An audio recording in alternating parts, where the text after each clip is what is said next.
இன்னும் இன்னும் அதிகமாய் உந்தன் அருகிலே வந்து உந்தன் மார்பிலே நான் சாய்ந்திட வேண்டும். அதுல ஒரு லைன், உம்மை விட்டு தூரம் விலகி நான் சென்ற நேரம் எனக்காய் காத்திருந்த அன்பு பெரியதே.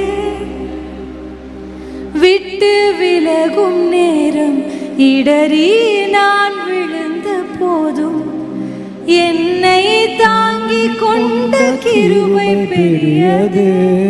அந்த லாஸ்ட் லைன் எப்படி வரும் தெரியுமா?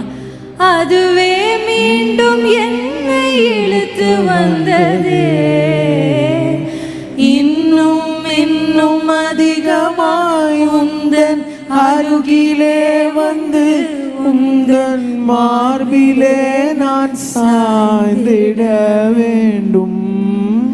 பாவம் அறியாதவர் நீர் பாவி என்னை தேடி வந்த அன்பை எண்ணி எண்ணி நான் பாட வேண்டும். அவரை விட்டு நம்ம தூரம் போயினா கூட அப்பா வெயிட் பண்ணிட்டே இருக்கார். அவரை விட்டு நம்ம தூரம் போய் நம்ம கீழே விழுந்தா கூட அவர் கிருபை நம்ம தாங்குது. என்னை விட்டு தூரம் போனல விழு வேணும் அப்படின்னு ஆண்டவர் நினைக்கிறதே இல்லை.